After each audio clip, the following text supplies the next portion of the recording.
2, versículo 1. Todos acharam? Subiu o anjo do Senhor de Gilgal a Boquim e disse. Presta atenção aí que o anjo do Senhor está com A maiúsculo. E isso todo estudioso da Bíblia vai concordar que é uma pré-aparição de Jesus, né? Ele não tinha sido encarnado, mas ele é o Deus eterno, então ele apareceu para Israel nos tempos do deserto com essa personagem aqui do anjo do Senhor. Então o anjo do Senhor falou de Gilgal um pouquinho e disse: do Egito vos fiz subir e vos trouxe a terra que sob juramento havia prometido a vossos pais. Eu disse: nunca invalidarei a minha aliança convosco. Vós, porém, não fareis aliança com os moradores desta terra, antes derribareis os seus altares. Contudo, não obedeceste a minha voz, que é isso que fizeste. Pelo que também eu disse: não os expulsarei diante de vós, antes vos serão por adversários, e os seus deuses vos serão laços. Sucedeu que, falando o anjo do Senhor estas palavras a todos os filhos de Israel, levantou o povo a sua voz e chorou. Daí chamaram a esse lugar Boquim, e sacrificaram ali ao Senhor. Tinha que ser bocão, né? Chorando. Bom, este pequeno trecho que a gente acabou de ler, ele apenas passa para nós o espírito geral do livro dos Juízes. Porque Juízes aí poderia ser chamado de, não o livro dos juízes, mas o livro da falta de juízo. Porque é um livro onde o povo acaba de chegar do deserto, vem desde o Êxodo, né, obedecendo a Deus com muita dificuldade, com muita amorosidade, como é próprio do ser humano. E aí, depois de todos os sinais que Deus fez no meio deles, eles ficaram com dó de executar a coisa como Deus tinha ordenado. Sobre o porquê Deus mandou fazer isso, a gente viu até no domingo passado, né? no último domingo que a gente se reuniu. Mas o certo é que Deus deu a eles umas ordens, e quando você tem comunhão com Deus, vale a pena obedecer às ordens. Mas nós somos pagãos por formação, né? Então a gente obedece o mundo inteiro, a gente obedece até o diabo, mas a gente não obedece a Deus. Quando é Deus que dá ordem, a gente questiona, a gente quer fazer um congresso científico sobre o porquê das ordens de Deus, a gente quer criar um tanto de teologia para dizer se isso foi Deus ou se foi um escritor que pensou que era assim. A gente é cheio de coisinhas quando é Deus que dá ordem. Porque quando é o diabo, ele nem dá ordem não, a gente vai, a gente se ordena. Submeta-se ao capiroto e ele não cuidará de vós, mas você se submete a ele assim mesmo, né? Submeta-se aos seus desejos, submeta-se à sua tradição, submeta-se à sua loucura. Você nem recebe ordens para isso, você já vai fazendo isso e vai nadando para o fundo de braçada. Você já está afundando, mas ainda vai de braçada, porque é muito bom. Até que Deus fala, porque quando Deus fala, aí o ser humano se posiciona como Deus, vai concorrer com Deus, para saber a validade da ordem. E aí, por isso que eu estou dizendo que o livro deveria se chamar Livro da Falta de Juízo, porque, na verdade, o que a gente chama de juízes aqui foram homens que Deus foi levantando entre a chegada de Canaã até que chegou o primeiro rei, que era o rei Saul. Esse período era chamado de juízes, 300 e poucos anos de duração. Que o povo ficou espalhado, cada um fazendo o que dava na cabeça, e Deus levantava alguns homens cheios do seu espírito, cheios do seu poder, e ali o poder do espírito tinha que ter poder beligerante, né? Eles tinham que ser homens de guerra, eles tinham que ter capacidade de falar a língua que aquelas nações ao redor conseguiam entender, a linguagem que aquelas nações conseguiam entender, que era a linguagem da guerra, do Deus que me derrota é o Deus verdadeiro. Era assim que todos eles pensavam. Então era assim que Deus se manifestava para aqueles povos, através de Israel. Agora, tem um versículo que se repete 4 vezes, uma frase que se repete 4 vezes no livro de Juízes, que fala assim: naqueles tempos não havia rei em Israel, cada um fazia o que achava mais correto. Só que essa é uma frase do escritor, porque na verdade o problema de Israel não era falta de rei, era falta de submissão a Deus mesmo. Porque você acha que presença de rei vai gerar moralidade? né? Basta você estudar um período da história chamado de absolutismo, que era o tempo dos reis. E era o tempo das grandes canalices, só que as pessoas tinham a sensação de amparo porque o rei determinava as ordens. Mas era um período de canalices. Você pega lá aquele período da história da peste bubônica, chamada de peste negra também. Você pega os grandes impérios, né? Do Napoleão Bonaparte, por exemplo. Então você tinha uma sensação de ordenamento, mas na verdade você tinha muita exploração humana. Então Israel ficou devasso e devassado, não era por falta de rei, era por falta de ouvir e ter comunhão com Deus desde os tempos do Êxodo, quando Deus falou lá no monte, né? E isso é uma coisa que é meio que eterna, né? Porque isso aconteceu com Israel, isso acontece conosco hoje ainda. Nós somos seres profundamente desobedientes, embora sendo transformados pelo Senhor. E o que o livro de Juízes traz para nós é isso, que aquele povo era chamado povo de Deus, eles tinham a presença de Deus, eles comungavam com Deus, o anjo do Senhor, ou seja, Jesus já passeava entre eles desde aqueles tempos, falava com eles, eles abriam a bocona para chamar o lugar de boquim, mas isso não fazia com que eles abrissem o coração, porque a gente acabou de ler um trecho de Juízes, capítulo 2. Mas os juízes vão mostrar a sua completa falta de juízo daí para frente, mesmo eles tendo abrido a boca em boquim, quando Deus falou. E é bom a gente entender um dado histórico que, quando você vê na dos juízes, Simeão, ou Gideão, Abimeleque, Mica, todos aqueles juízes que vão ser mostrados no livro, algumas coisas ali eram concomitantes. Uma coisa aconteceu ao mesmo tempo ao norte e ao sul, né? No leste e no oeste, então ali não tem uma sequência histórica. Mas isso passa para a gente exatamente a prova de que aquele povo estava meio desordenado. Engraçado, Deus estava com eles, Deus estava no meio deles, Deus falava com eles, mas eles foi se tornando um povo desordenado, um povo pior do que os cananeus que eles tinham expulsados. Mais na frente, até hoje, o Senhor vai dizer para eles que, já que eles exterminaram os cananeus de todo, os cananeus iriam continuar ali, e isso agora ia virar uma prova contra eles. Aí a gente agradece, graças a Deus nós estamos mais nos tempos dos cananeus, eu não tenho esse problema mais. Só que você tem questões cananeias na sua vida, porque todos nós temos. E essas questões acabam entrando para a nossa vida, para o nosso dia a dia, para o nosso culto com Deus, né?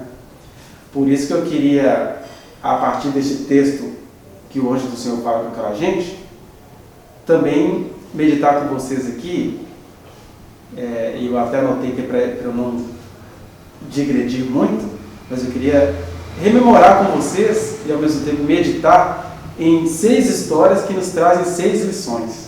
Na verdade, são 6 pequenas histórias que nos trazem 6 grandes lições aí por todo esse livro de Juízes, né? Que aí a gente acaba estudando o livro, mas a gente também acaba meditando na palavra de Deus, porque isso aqui não é seminário de teologia, mas é a reunião daqueles que confiam em Deus e que, mesmo confiando em Deus, estão passando por crises pessoais nessa confiança. O primeiro que é um Deus invisível, né? Aí você fica lendo histórias desse Deus que se manifestou de verdade, mas como nós temos um problema ontológico, um problema existencial, até quando esse Deus aparece, você cria uma barreira de incredulidade. Essa barreira de incredulidade, às vezes, ela é descarada, quando você fala, isso não foi Deus não. Deus não se manifesta mais assim. Ou pode ser aquela que você fala assim, foi Deus mesmo, mas eu vou empurrar com a barriga. Foi Deus mesmo, mas ele vai esperar, porque eu primeiro vou esperar o meu ego processar tudo, mesmo que isso dure 40 anos, 70 anos, etc. Né? Então pensemos aqui em 6 pequenas histórias que nos trazem 6 grandes lições nesta noite em relação ao livro de Juízes. Primeira vitória tem a ver com essa lição aqui, ó. Ter a vitória da perseverança no tempo da adversidade nem sempre significa mantê-la no tempo da bonança. Ou seja, parece que o ser humano ele é movido a desafios, né? Por isso que eventos fazem muito sentido na nossa vida. A gente gosta de Olimpíada, a gente gosta de disputa, a gente gosta de... Os professores são muito criticados, né? Porque o professor não consegue fazer dinâmica de grupo nas suas aulas. Aí chega alguém de fora aqui e faz uma dinâmica de grupo e ela funciona. Por quê? Porque é um evento. E como a própria palavra sugere, evento é vento. É uma coisa que vai. É um vento. Então o professor que está ali, conhece os alunos no dia a dia, eu até abrangeria mais o professor, o pai, o chefe da sessão, eles não conseguem fazer uma dinâmica de grupo porque todo mundo ali se conhece, todo mundo sabe as falhas uns dos outros, né? De maneira que a gente só funciona para os estranhos. Para os estranhos a sua voz é bonita, para os estranhos a sua palavra foi maravilhosa, para os estranhos... E isso não deixa de ser verdade, né? O problema é que quando você tem familiaridade, você acaba tendo dificuldade de viver no dia a dia, aí acaba que você vive de eventos. Carnaval, São João, Semana Santa. De maneira que se a gente quiser fazer isso aqui virar uma igreja intercósmica, que já temos a internacional, a mundial, a universal, né? Então nós temos a intercontinental, a gente também pode ter a nivelar, uma igreja que se situa entre o mar e a terra. Né? É só a gente fazer evento. Fez evento, a coisa flui, porque o ser humano gosta de evento. E isso entra no nosso relacionamento com Deus. Porque você tem uma figura chamada Gideão, lá no capítulo 8, do 22 ao 27, está dizendo sobre esse juiz, que todos nós conhecemos a história dele. Aquela historinha do Gideão com seus 300 homens. Ele estava na pindaíba, estava na crise, e ali ele foi perseverante, né? E ali ele foi, naquele momento penoso, ele teve de confiar em Deus. Mas de repente aqueles 300 homens vencem e o povo inteiro festeja com eles. E depois daquele festejo, depois daquela alegria, aí lá no capítulo 8 a gente tem aquela história onde as pessoas falam assim: Gideão, você é o cara. Para uns ele era Lula, para outros ele era Écio, mas ele era o cara. E aí o que a gente... Governa sobre nós, reina sobre nós, Gideão. Que você mudou a história do nosso país. Nunca antes na história desse país. Então a gente quer que você permaneça. Aí o Gideão, ele recua, ele dá um passo para trás e 1000 passos para frente, no pior sentido do termo. Não, gente, eu não vou governar com vocês, não. Só peço uma coisa, me doe aí suas argolas, seus ouros, o que vocês têm de valor aí. Eles doaram para o Gideão tudo que eles tinham de mais precioso dos espólios daquela guerra. E aí, diz o texto bíblico, que o Gideão fez para si uma estola sacerdotal. A estola sacerdotal é uma espécie de... Ai, meu Deus, esqueci o nome. Do colete. Um colete que o sacerdote usava, que tinha muitos materiais, incluindo o urim e o tumim, que eram pedras de sorte, né? Que lançavam a sorte. Se caísse o urim, significava sim. Se caísse o tumim, significava não. E aí ele, não sendo sacerdote, não sendo da linha sacerdotal, ele faz essa estola e aí diz que o pessoal passou a adorar aquela estola sacerdotal. E aí o texto bíblico diz, no versículo 27 do capítulo 8, que aquilo se tornou um laço para Israel, aquela estola sacerdotal. Mas olha só, depois da perseverança, ele não conseguiu manter a fidelidade a Deus na bonança. Porque estava tudo sossegado, os midianitas tinham sido derrotados, o povo ia respirar, ia suspirar, e aí aquele suspiro se torna o quê? Em idolatria. E quantos de nós não fazemos isso, talvez por isso que muitos aqui presentes nessa noite estejam naquele momento de reclamar, mas eu quero te chamar para refletir nisso hoje. Talvez é por isso que Deus nunca deixa você ter a vitória. Porque a vitória, com A maiúsculo, é geralmente também a ruína. Porque chegou o sossego, chegou a sua apostasia. Deus conhece cada coração. Às vezes você fala assim, será que Deus não gosta de mim? Porque eu vivo sempre na retranca, eu vivo sempre no quase lá, eu vivo sempre na promessa, mas nunca na realização. Porque de repente Deus sabe, Deus quer te livrar de ser um Gideão. Deus sabe que quando a realização vier, você vai transformá-lo em ruína. é quando você começa a fazer o culto da reforma protestante, a memória da vitória de Israel, e aí você fica cultuando aquilo e a vida acabou. Porque o texto é muito claro a dizer que aquilo se tornou um laço em Israel. Né? Então, muitas vezes, a perseverança nos tempos de batalha não vai ser a mesma perseverança nos tempos de bonança. Essa é a primeira lição que a gente aprende no livro de Josué com Gideão. Segundo, é que ser filho do homem de Deus não é garantia de ser de Deus.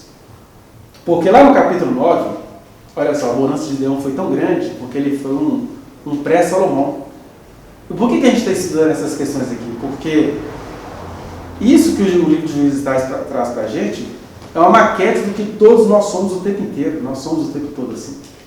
Então o Gideão ele ficou tanto na bonança que ele fez aquilo que homens na bonança costumam fazer. Ele acumula mulheres para si. Teve tantas mulheres que isso apareceu no número de filhos deles. O Gideão teve 70 filhos. 70 filhos que Israel chamaria de legítimos. Ele teve 70. Mas diz também que ele teve um filho com uma concubina. Não quer dizer que ele teve só um filho com uma concubina. É o filho que apareceu na história. Né?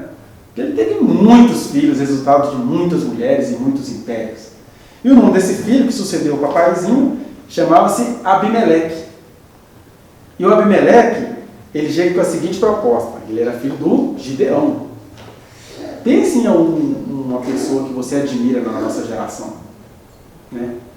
Não precisa falar o nome dela aí agora, mas nós somos pessoas admiradas na nossa geração. Pode não ser do seu crime pessoal, mas o Brasil tem figuras. Né? Então pense em um filho do Bispo Macedo, admirado por muitos, para a surpresa de muitos outros. Ou um filho do pastor Silas Malafaia, ou um filho do pastor Caio Fábio. Homens que a gente olha assim e vê um certo referencial. E aí, de repente, esse menino chega e faz uma proposta para Israel. Mas e o que vocês preferem? Que 70 homens, filho de um homem de Deus, reinem sobre vocês? Ou que um homem, filho de um homem de Deus, reine sobre vocês? Aí o pessoal, simplificando a história, fala assim, não, a gente prefere que você reine sobre nós. E aí o que o Abimeleque faz? Ele arma uma trama, Armar uma trama é redundante, toda trama é armada, e ele mata os seus 70 irmãos. E entra para a dinastia dos juízes de Israel. Por um simples fator. Porque ser filho de uma pessoa de bem, uma pessoa de Deus, uma pessoa piedosa, não significa ser de Deus. Eu estou falando aqui do Abimeleque, mas a gente vai ter inúmeros exemplos pelas escrituras todas. Agora, a gente lê isso e pensa assim, mas eu nunca seria como Abimeleque, eu não mataria meus 70 irmãos. Né? Isso também vai provar que eles foram ficando piores do que os cananeus que eles tiraram da terra. Né? Mesmo você não se tornando Abimeleque, de repente você é aquela pessoa que tem ódio de tudo aquilo que Deus te deu. Né? Você tem ódio da mãe que Deus te deu, você tem raiva do pai que Deus te deu, você tem raiva do ministério que Deus te deu, você tem raiva de não ter realizado algumas coisas que Deus disse que não era para você realizar. Ou seja, a gente vai se tornando pequenos Abimeleques por não acreditar totalmente em Deus. Nós cremos em Deus por causa da graça dele, mas a gente tem muitas desconfianças em relação a Deus. E como é que a gente registra isso? Virando os espertalhões com o tempo. Né? Você vai construindo um ministério para você, para depois passar a perna em todo mundo. Quer dizer, você nunca mataria 70 irmãos como Abimeleque fez. Mas você, em nome do seu ego, vai cair naquela tentação de se impor sobre tudo, em nome de Deus. Eu acho muito complicado quando eu vejo, por exemplo, as pessoas julgando filhos em função do pai. Porque, na verdade, o pai ou a mãe, no final das contas, não define mesmo o que o filho vai ser. Acho que o evento que mais me chocou nesses últimos dias foi a filha da Maria do Rosário, que está aí nas redes sociais, sendo usado por uma turma para escandalizar a deputada, né? Olha só! A filha dela foi flagrada, não sei se vocês conhecem a Maria do Rosário, uma deputada federal. Aí alguém conseguiu fotos dela na internet, ela com cigarro na boca, reganhada, um monte de coisa. E aí, ao invés das pessoas entenderem, gente, ela é uma adolescente. Eu falo isso com a responsabilidade de ter 3 adolescentes na minha casa que podem fazer um monte de besteira debaixo do meu nariz e eu nem ficar sabendo. Isso não significa que eu sou um bom ou um mau pai. Isso significa apenas que eles são eles. Mas o que o pessoal da boa moral faz? Olha só, não sabe nem cuidar da casa dele e vem ser deputada! Pra cima de mim, não, deputada! Isso não tem nada a ver, né? Porque, de repente, um filho pode ter muita raiva da honestidade do pai, por exemplo. Eu não sou daqueles que acreditam que o Lula seja um santinho, mas se é verdade as acusações que fazem em relação ao filho dele, isso não quer dizer que foi ele que ajudou o menino a ser assim, não.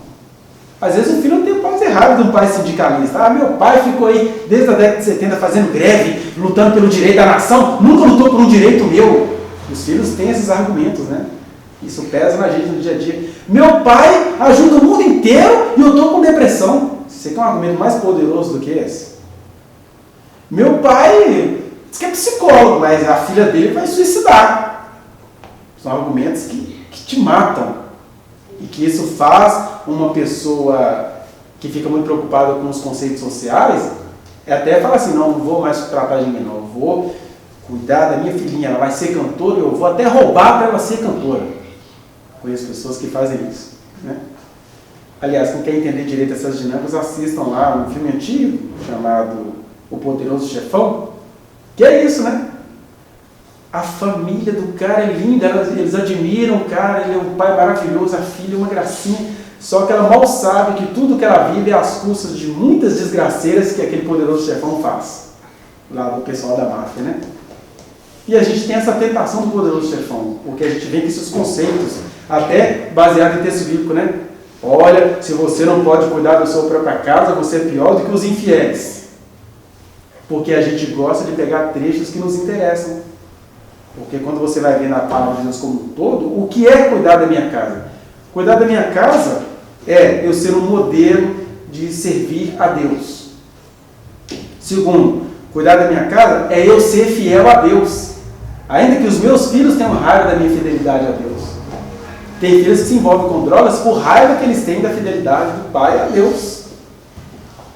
E aí agora, por causa disso, eu vou desviar a minha fé porque o meu filho se envolveu com drogas por causa da minha fé? Ou eu vou ter que permanecer firme, ainda que saia nos jornais que meu filho se suicidou por causa disso? Então, a gente bambeia a fé com Deus por causa disso. Porque quando a fé em Deus vai te provar na carne, no seu dia a dia, Jó, todo mundo lascado, Jó. Os seus 10 filhos morreram, Jó. Amaldiçoa esse teu Deus e morre. Porque a mulher dele era uma mulher de família, uma mulher lógica, uma mãe bondosa. Como assim o diabo mata os 10 filhos de Jó e ele fica lá louvando ao Senhor? Isso é muito difícil. E pode até chegar alguém e falar assim, o Jó louvar você, no fundo ele nunca gostou dos filhos dele, não. Ainda tem isso, ainda tem que carregar essa pecha, né? Não, ele é bondoso com todo mundo assim, porque ele não gosta dos filhos dele. Porque no meio dos conflitos familiares, vai construir uma imagem. Nem é verdade que os filhos são corruptos, nem é verdade que o pai não gosta dos filhos. Mas o que vai aparecendo? A mistura dessas duas coisas, a fumaça que vai saindo dessas duas coisas, desse mal entendido, e com essas imagens que o diabo trabalha. Por isso que o Jó entrou como um herói da fé nesse sentido. Porque ele vira para a mulher dele e fala assim, que poderia falar, tem um conflito de casal, hein? Ele chega para a mulher dele assim, que é isso, mulher? Recebemos de Deus o bem, não receberíamos o mal? Ele já tinha construído uma teologia que ia para as últimas consequências, né? Mas eu não quero saber se Satanás existe ou não existe, eu quero saber o seguinte, Deus é o Senhor da minha vida. Se Deus, por algum motivo que eu desconheço, matou os meus 10 filhos, ele continua sendo meu Deus. E a mulher fala assim, não, amaldiçoa aí se morre. Que é o que a maioria de nós faria, todos nós temos a fé da mulher de Jó. Porque nós temos a teologia do cuidado. Qual que é a teologia do cuidado? Olha, se Deus me parecer estranho, eu deixo Deus para lá e vou cuidar do meu menino. Aí você cuida do seu menino, você cuida do seu emprego, você cuida dos seus negócios, você cuida da sua família e todo mundo vira Satanás do mesmo jeito. Né? O Jó já tinha percepções mais requintadas, porque ele chega e fala assim, ó, Deus levou. O importante é que Deus levou. Mesmo o texto dizendo que o diabo matou, o Jó tinha outra percepção. Se for o diabo que matou, ele só matou, porque ele matou, Deus falou, taca aqui, rapaz, isso é meu. Que o diabo ele é condenado, até mesmo pelo próprio mal que ele faz contra os filhos de Deus. Então, ele pode até matar um filho de Deus, mas ele só consegue fazer isso, matar. Matou, só apressou a ida do cara para o céu. Ele não tem poder eterno sobre a vida daqueles que foram alcançados por Deus. Mas o trágico é quando o filho ou a filha de Deus não consegue entender isso. Né? E aí você vai criando pequenos, e às vezes poderosos Abimeleques. Né? Então, toda vez que eu vejo um escândalo desse envolvendo o filho de alguém, eu me compadeço. Assim, a gente não sabe o que tem ali. Pode ter só uma adolescente que fez uma gracinha na internet e aí alguém foi lá e fuçou o computador dela de maneira remota e publicou as fotos. Ela não estava nem fazendo nada para todo mundo ver, foi alguém que pegou e mostrou. Mas aí agora a mãe, por ser uma deputada aguerrida, agora eles querem desqualificar a atuação dela. Isso acontece com a deputada, isso acontece com o servo de Deus, isso pode acontecer até comigo. De uma tragédia acontecer na minha casa, como aconteceu na casa do profeta Oséias, na casa de Jesus, né? E aí as pessoas falam assim, lá, não deu conta nem da casa dele, vem falar para mim. E Deus até deixa ser assim por um simples fator em relação aos que pensam assim. É porque a gente precisa aprender a olhar realmente para Deus. Não é para a tragédia que eu estou vendo. Porque quem olha para Deus vai ver coerência nas minhas palavras. Não estou aqui querendo dizer assim, me sigam cegamente. Estou dizendo o seguinte, o que eu estou falando está correto? Porque nós temos um problema cultural brasileiro. O brasileiro é muito afetivo. Se você gosta da pessoa, ela pode defecar pela boca que, não, graças a Deus, eu confio nele, eu gosto dele, ele é carismático. A gente é assim. Agora, se você não gosta, a pessoa pode estar ali em nome de Deus, falando tudo que é correto e você vai odiando a cada vez mais. Porque é um problema, em última análise, com Deus, não é com a pessoa. E se a pessoa está falando o que é correto, por que eu não consigo ver Deus naquilo, independentemente da história da pessoa? A gente não consegue ver Deus em Gideão? A gente não admite que Abimeleque foi juiz de Israel? Mas o que a gente faz na nossa geração com os que estão vivos? Não. Isso aí, eu não acredito nisso aí não. Tudo farinha do mesmo saco. Você faz isso para se esconder no fato de que você não quer se submeter a Deus. Né? Mas uma coisa eu te digo, para nos libertarmos dessa idolatria. Ser filho de uma pessoa de Deus não significa que você seja de Deus. Isso serve para você orar para o seu próprio coração e para você orar também para filhos de pessoas que você admira. E para você também que é filho de alguém que é admirado, se olha, por que eu estou tendo ódio disso? Por que eu tenho raiva daquilo que... Por que eu tenho que agredir a pessoa se nisso que ela está falando em si mesmo é sério? Mas irmãos, vamos fazer 7 quartas-feiras para o 13º do pastor. São um culto sincero, o povo até entende, mas a pergunta que fica é, alguém fala assim, nossa, Alexandre, vai ser cheio dos purismos, isso é muito purismo, não sejais demasiadamente justo, nem demasiadamente injusto. Para mim, nada disso tem valor como simples fator, eu tenho que olhar para Cristo Jesus e ver o seguinte, quando é que ele fez isso?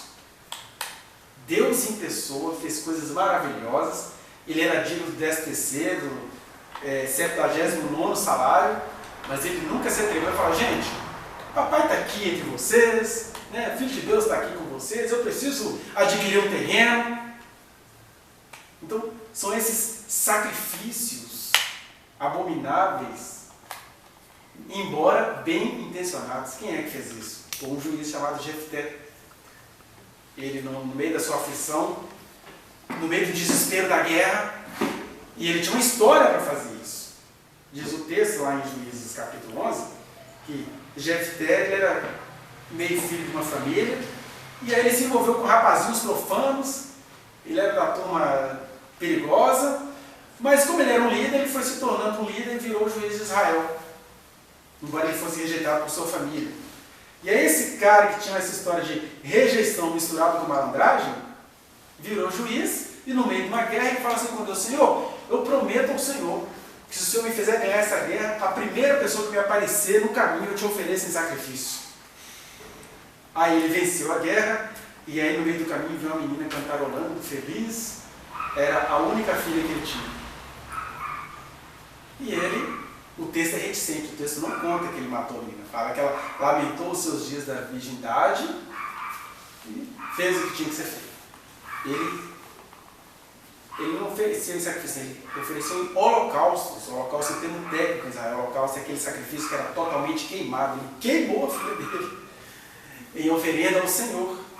A intenção era boa, o cara tinha essa história psicológica que ele achava que era normal oferecer esse tipo de sacrifício, porque ele entendia assim, ó, se eu oferecer isso para Deus, Deus vai me dar essa vitória. Que já é um tipo sutil de desconfiança, né? Olha, faz uma proposta para Deus que Ele te dá o que Ele quer, o que você quer. Então, na cabeça dele, Deus só deu a ele aquela vitória porque ele ia oferecer uma primeira pessoa em sacrifício. Nem que fosse a única filha que ele tinha. E aí, ele ofereceu a filha dele. Então, quando você começa a se deixar contaminar com maus costumes, que foi o caso de Jefté, você acaba oferecendo a Deus coisas tão bem intencionadas quanto pagãs. Né? E a gente poderia citar muitas coisas que a gente faz hoje assim, desse jeito. A quarta pequena história que nos traz uma grande lição tem a ver com o Sansão, que tem uma história muito extensa, mas que a gente pode pensar aqui no seguinte. Sansão era aquele menino que talvez alguns aqui sofram, padeçam desse drama de Sansão. Que o Sansão você tem um fator externo. Ele foi prometido antes de nascer.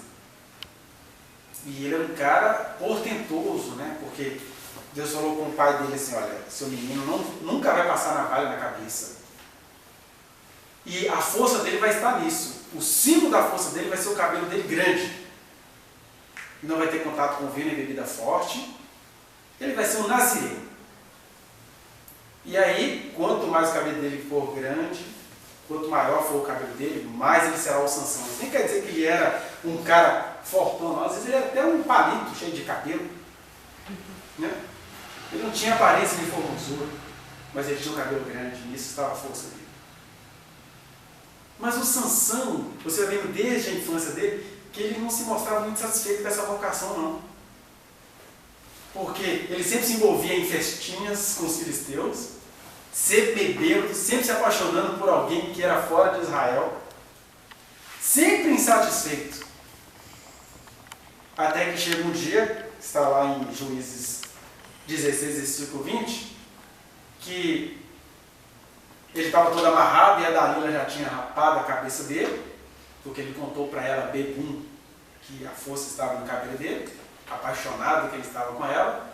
E aí na hora que ele vai tentar romper as cordas com as quais os filisteus o tinham amarrado, o versículo diz, contudo ele não sabia que o Espírito do Senhor se tinha retirado dele. Isso não diz nada sobre a salvação dele, sobre a atuação dele, o dom dele, o chamado dele. Né?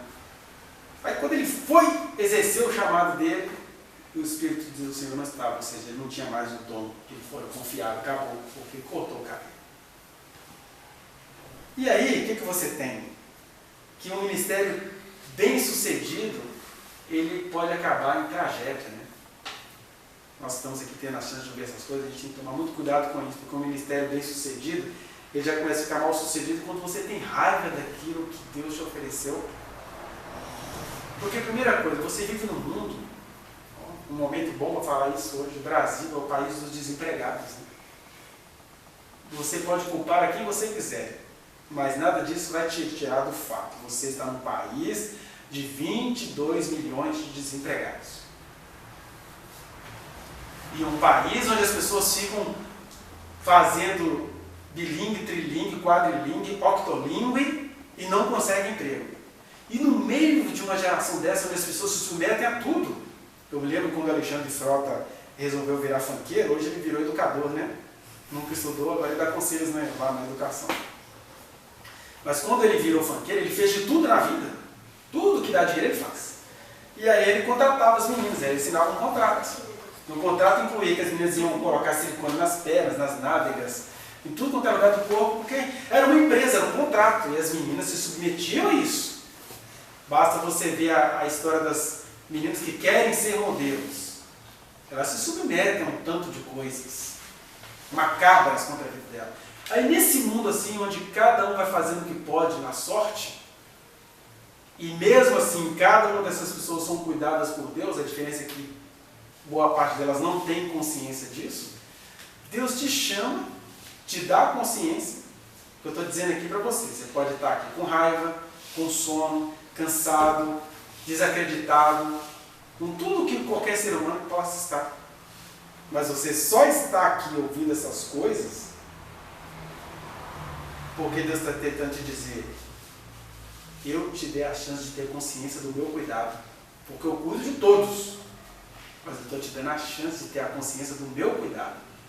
E essas pessoas, geralmente, elas têm uma rebelião no coração delas. Eu fico admirado todos os dias, eu vejo pessoas assim.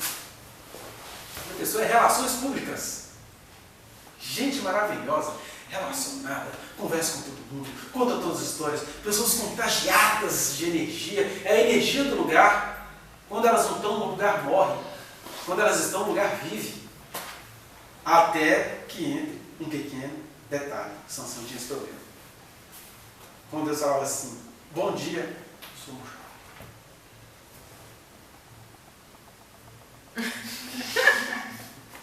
O que foi? Deus.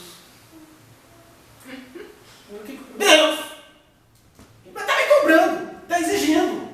Eu não posso, eu não dou conta disso não. Aí você vai vendo a história de Sansão sendo construída. Pode olhar para o seu coraçãozinho, você que tem alguma percepção de um chamado específico, você vai ver como é que você é covarde nessas coisas. Deus até coloca isso em parte como uma ironia para você saber enfrentar, mas por outro lado, quando isso vai se tornando uma rocha eterna, uma rocha dura, uma pedra lisa na sua alma, isso vai se tornando a sua condenação, mais cedo ou mais tarde. E aí Deus vai fazer o que Ele vai fazer com cada um. Que a uns Ele recolhe cedo, a outros Ele deixa o cara morrer duro como Caim. Mas seja morrendo cedo ou morrendo longe, morrendo tarde, a pergunta é: por que eu não gosto do chamado que Deus me deu? Porque o Sansão não conseguiu gostar. Ele até depois que perdeu o cabelo, ele, no meio da circunstância, fez o que pôde, quando o cabelo foi crescendo, ele, por culpa, falou assim: eu vou fazer uma coisa que eu não fiz em vida. Morra eu com os filisteus. Abraçou as duas colunas do templo e pá, se matou e matou mais filisteus na morte do que em vida. Mas olha que coisa mais trágica. Trágica é quando você vê os contextos. Estou dizendo assim, nós estamos no mundo da miséria, no mundo da porcaria. E aí Deus te ampara. Deus é o seu becinho do Moisés no Nilo. Deus é a sua estrela de Belém. Ele vai te guiando. Historinhas que, se você fosse contar, você vai falar assim: isso é historinha, isso aí tem problema de cabeça. Mas quando Deus fala, você resiste logo. E a gente tem que tomar cuidado para que um ministério bem sucedido não acabe terminando de maneira trágica, porque você não o acolheu lá no semente. Porque, como Jesus disse aos judeus, muitos queriam ver o que vocês estão vendo e ouvir o que vocês estão ouvindo. Por isso, ai de ti, Jerusalém, porque vocês não souberam me receber no dia da minha visitação. menos rigor haverá para Sodoma e Gomorra no dia do juízo do que para as cidades de Israel. É Deus dizendo para o povo como um coletivo. Mas como o compromisso dele também é com cada um que o procura na sua intimidade, a sua mão ainda está estendida. Sua mão ainda está cheia de misericórdia. Como ele teve de Sansão aqui desse jeito. Mas ele pode ter de você de um jeito muito mais lindo. A quinta e penúltima lição é até, na nossa língua portuguesa, até sugestivo, né? Um tal de juiz chamado Mica. Porque o Mica, ele acabou pagando mico. Está lá em Juízes, no capítulo 17, versículo 1. O Mica, ele era o herói da mamãe. Isso é muito comum nos salmos por Jesus. As mamães são... A gente até fala, Deus no céu, mamãe na terra. Isso é lindo. Isso é lindo desde que você não seja um Mica, pagando mico. Porque o que o Mica fez por amor à mamãe? Diz o versículo 1, que a mamãe era uma mulher de praguejações. Ela tinha objetos, lançava maldições. Ela que era personagem de novela. Tá achando que se você não me der esse aqui, amanhã seu filho mais novo vai morrer. O pessoal morria e tal. E aí essa mãe teve o dinheiro dela roubado. Isso tudo é povo de Deus, tá, gente? Isso tudo é crente. Lá em Israel tinha mulheres que viviam de proferir maldições. E o filho de uma dessas se chamava Mica. E aí o Mica, por amor à mamãe, fala assim, não mãe, eu fui lá, enfrentei todo mundo e recuperei a grana que eles roubaram de você, das suas maldições. Era 1.600 talentos, se eu não estou enganado. Aí o texto fala que a mãe do Mica pegou 200 talentos desse dinheiro e fez uma escola sacerdotal. O povo que gostava da historinha sacerdotal, né? Fez a escola sacerdotal e aí eles fizeram uma sala com muitos ídolos. Né? Fizeram uma sala com muitos ídolos e aí pronto, diz o texto que o povo foi lá se prostituir com outras divindades. Mas tudo começou com o quê? Com um filho que admirava mamãe. Sabe aqueles engandão com larga afada da mamãe? Você quer coisa mais bonita de que o filho tem um amor por mãe? Que mãe que não quer ser admirada pelos filhos? Afinal de contas, existencialmente a mulher paga tão caro para ter um filho, né? Não são 9 meses de gestação, 9 meses de tormento, enjoo, barriga pesada, medo do parto, que tanto de coisa. Aí depois tem a mãe ou a sogra que quer tomar o filho de você. Aí o menino cresce, vira aquele menino fortão, grandão. Você conversa sobre tudo com ele. E aí ele, para te salvar, pegou seu dinheiro de volta. E o que o texto está tentando dizer é que tem muita coisa que foi feita com muito amor, com muita boa intenção, com muito carinho, uma homenagem à mamãe. Mas isso não faz com que essa coisa em si deixe de ser profana. Porque o que Mica fez, o mico que ele pagou, foi que ele fez tudo por amor à mamãe. Mas o amor dele pela mamãe. Isso, honra teu pai e tua mãe. Pois é, ele honrou a mãe dele mais do que qualquer pessoa na vida. Enfrentou a vida, trouxe o dinheiro da mamãe de volta. E alguém pode pensar assim, pois é, Deus tem que tolerar isso, foi por amor à mãe. Mas uma coisa feita com toda boa intenção não faz com que ela deixe de, em si mesma, ser uma coisa impura. Porque o texto vai dizer, o povo se prostituiu com esse bom ato do Mica.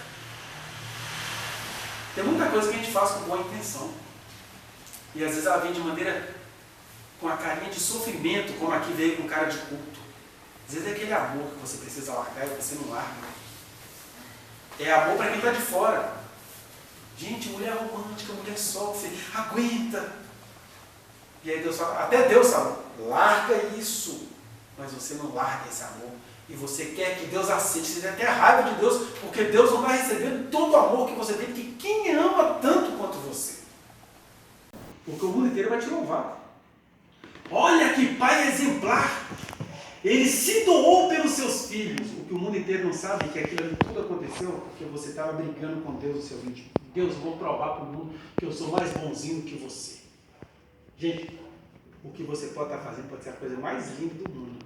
Mas se o que você está fazendo é briga sua com Deus, essa coisa em si já é profana.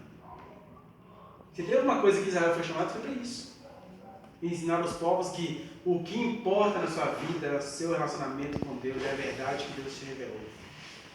Mesmo que isso te doa no ego, mesmo que você seja rejeitado pelos seus filhos pela sua fidelidade a Deus. Mas como que os filhos não percebem a fidelidade de alguém a Deus? Acabei de te mostrar um exemplo. Os filhos de Gideão não perceberam, né?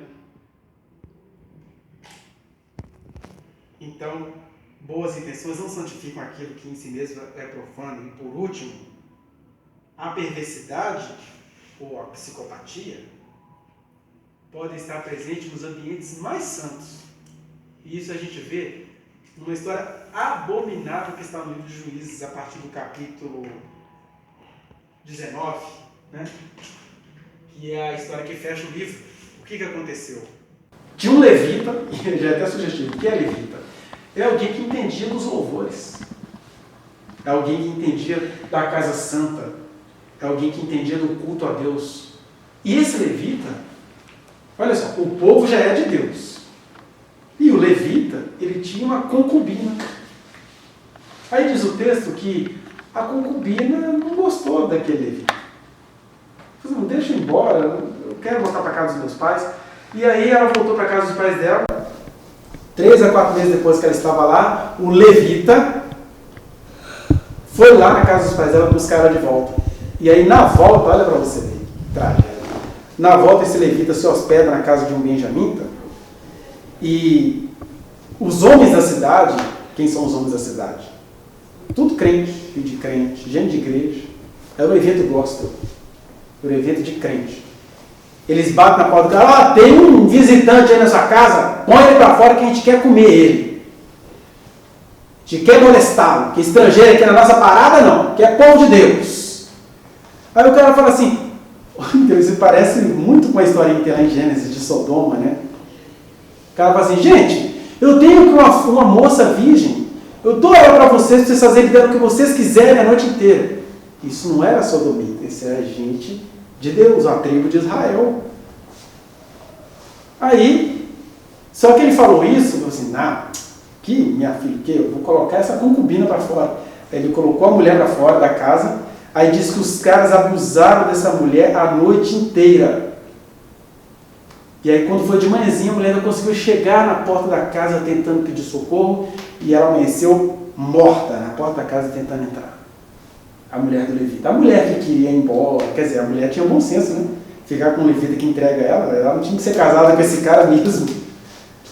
Mas aí ela voltou, né? O homem insiste, mulher cai, essas histórias da cultura, né? Ela voltou e aí o pessoal, mas por que voltou? Não, a história é outra. Que levita é esse? Que povo é esse? Que perversidade é essa? Deus destruiu Sodoma e Gomorra com fogo por causa desse tipo de coisa, não é por causa de viadagem, não. É por causa dessa coisa que o cara oferece a filha dele virgem para o povo abusar dela a noite inteira. Ou do levita que vai buscar a concubina para deixar ela morrer covarde. Eu fico imaginando a cena, o que tem na mente desses caras? Eu estou com a minha mulher, visitando, aí chegam os caras batendo na porta de casa, para deixar eles em paz, eu ponho ela para fora e eles ficaram a noite inteira lá. Tem uns argumentos machistas com cara de espirituais, né? Bom, se Deus está permitindo que ela seja molestada lá, porque ela não estava, né? Separou de mim, né? Deve ter sido esses argumentos que estavam na cabeça do levita, né? Separou de mim, agora está tendo o que merece, né?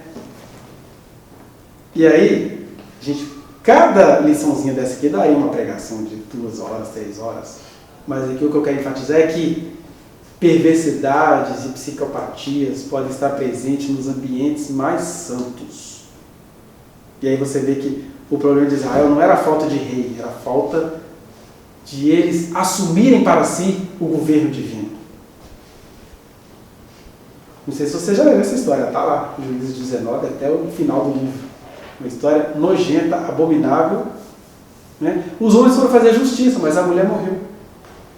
Ela não morreu, ela morreu de maneira macabra. Morreu em suplícios, né? Num sacrilégio. E isso tudo acontece, diz o livro de Hebreus, né? Que essas coisas foram escritas para que fosse nos dado como testemunha, para a gente aprender. Que a gente eu não estou aqui falando de Israel lá, dos tempos antigos, estou falando de nós. Eles eram seres humanos, nós somos seres humanos. Nós somos pessoas que talvez nunca cairíamos nesse tipo de atrocidade, mas às vezes você faz isso de maneira perversa, sem perceber. Porque, por exemplo, quando você fica indiferente à morte de um travesti e acha que não precisa lutar com isso, você está fazendo exatamente a mesma coisa do que está acontecendo em seguida. Quando você fala assim, por exemplo, uma das coisas que me espantaram essa semana, é a veneração ao goleiro Bruno. Isso é abominável. Eu não preciso ter ódio do goleiro Bruno, não tenho. O abominável que eu sinto em relação a essa cultura, onde o cara já saiu da cadeia com 9 times procurando ele. E onde tem um monte de homem, e homem geralmente crente, escrevendo lá, já cometeu seus pecados, mas já pagou por tudo. Não, meu filho, ele matou uma mulher, eles vão ter feito isso literalmente, mas ele é o mandante do negócio, né? Não revelou onde está o corpo dela. Quer dizer, mas ela era piriguete, não interessa, ela era um ser humano. Porque se ela era piriguete, quem é mais perigoso? Uma piriguete que estava dando para quem aparecesse, vamos falar assim, que eu nem acho que era o caso, né? Porque se você for olhar, Luciano Gimenez é mais ou menos o que Elisa Samúdio fez. Luciano Gimenez ficou bem. Então até questão de riqueza ou de pobreza, né?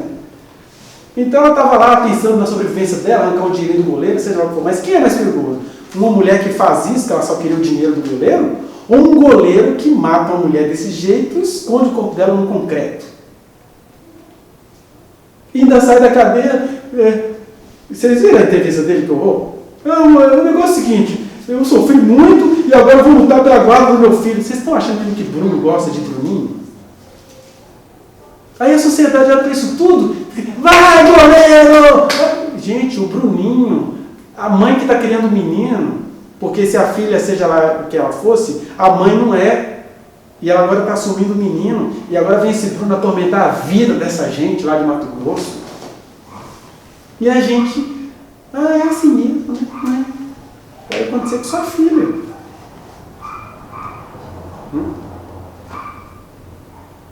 E aí você está numa sociedade que tem esse tipo de perversidade, que é a perversidade bolsonárica, né? Porque eles têm uns discursos assim, mas o casal do adolescente que matou a menina lá, durante 4 dias ficou estupando a menina morta, que eles têm todo, e você não vai fazer nada contra isso, não? Eles pegam um caso para esconder muitos outros. Porque a menina está morta, a menina está sendo punida na medida do possível. Agora você pega um caso igual esse do goleiro Bruno, para não falar de outros casos, né? Onde todos os dias, neste momento, deve ter homem sendo solto para atormentar a vida das mulheres. Eu já tive o desprazer de acompanhar mulheres nessa situação. O cara foi lá, falou assim, você não vou matar não, eu vou matar a sua família um por um. Aí, mata os 2 irmãos. Aí a mulher que já tinha 3 filhos, agora tem que criar os 3 filhos dos irmãos que morreram. Aí você tem uma mulher com 6 filhos, e ela o tempo todo sendo vista pela justiça como uma mulher de pouca confiança, sendo vista até pelos psicólogos. Ela traiu isso para si, isso é coisa do inconsciente, né? Essa perversidade do rito de juízo na nossa cara, né? Onde você tem psicólogas para fazer terapia sexual, para ajudar homens a reestruturar suas famílias, e psicólogos para dizer assim, ela traiu isso para ela, isso é coisa do inconsciente. Essas perversidades. Mas isso, quando a gente pensa num mundo que não tem consciência de Deus. Agora, nós que temos alguma consciência de Deus, quando a gente começa a achar essas coisas normais, aí você começa a se tornar um perverso. E foi por isso que Jesus chamava os judeus de raça de víboras, por causa disso. Porque às vezes eles não faziam isso, mas eles aprovavam quem fazia. Né? Ou eles ficavam comentando entre si, morreu, estava fazendo coisa errada, queria que acabasse aonde? Travesti, você sabe, está caçando a morte, né? Estava no lugar que prestasse. E aí você tem que ter um pessoal que não conhece a Deus e que acaba odiando Deus por causa do seu discursinho de filhinho de Deus, que elas falam, se tivesse na escola não estava estudando, aí bota a notícia lá, pois fulana foi estuprada dentro da sala de aula. Se tivesse um emprego não tinha acontecido essas coisas, hein? Fulana foi estuprada no escritório. Aí tem gente que fala, não quero nem olhar para isso não. Isso é desculpinha de esquerdopata, e não tem nada a ver com esquerda nem com direita, tem a ver com humanidade de quem deveria ser cheio do Espírito Santo. Por isso que Jesus foi conhecido como amigo de publicanos e meretrizes. Não é que ele gostava de roubar e nem de chucharia. É que ele compreendia essas situações que no livro de Juízes, eu estava lá, né? Vai separar, tá vendo? Fala, não separa não, dá nisso. A gente tem que olhar para as causas certas, senão nós começamos a nos tornar um grupo de perversos, psicopatas no nome do Senhor, mesmo nunca matando ninguém. Foi por isso que quando Jesus falou do assassinato, ele não foi no assassinato em si, ele foi no assassinato de boca. Quando você fala assim, olha, estava fazendo o que lá, hein? Assassino. Porque você não pode questionar histórias que você não conhece. Então são essas as grandes lições dessas pequenas histórias que a gente tem no livro de Juízes, dizendo, olha, se isso foi assim com eles, isso pode ser assim conosco. Agora, nós, aprendendo com essas histórias errôneas dele, podemos também viver a plenitude do que é bem-aventurança. Então, que a gente aqui aprenda a abraçar a nossa vocação, a não ficar fazendo o jogo do presépio. Eu preciso provar para a sociedade que a minha família é equilibrada, que filha minha nunca vai ser pega num site fazendo porcaria. Não sei. Eu não preciso provar nada para ninguém, eu preciso andar com Deus. Ainda que, aparentemente, ele não queira proteger a minha imagem. Porque é só aparentemente, ele sabe o que ele está fazendo. Então, que o Senhor nos abençoe e que nós tenhamos esse aviso conosco. Que a gente abomine essas coisas. Porque existem coisas que a gente tem que fazer no nosso dia a dia hoje, né? A gente precisa abraçar o que a nossa geração nos oferece para algumas coisas crescerem dentro de nós. Olha esses juízes de Israel, eles tinham uma coisa lá do dia a dia deles.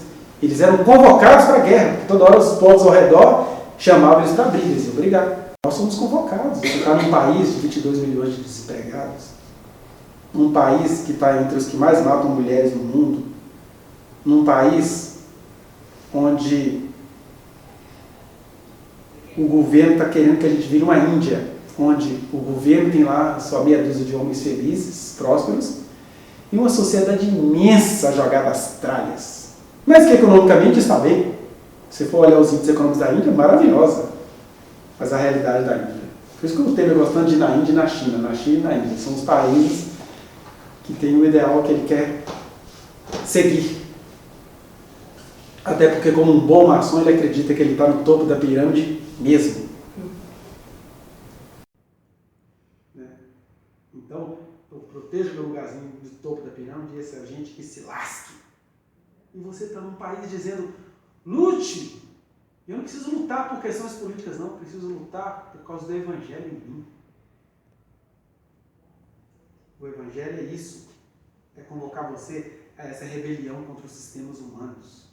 E não é por questões políticas, não. Porque política não resolveu o problema. Mas uma pessoa cheia do amor de Deus no meio dessas lutas está precisando. Que o Senhor nos abençoe. Então, que Ele nos faça tornar real, né, esse ideal dele nas nossas vidas.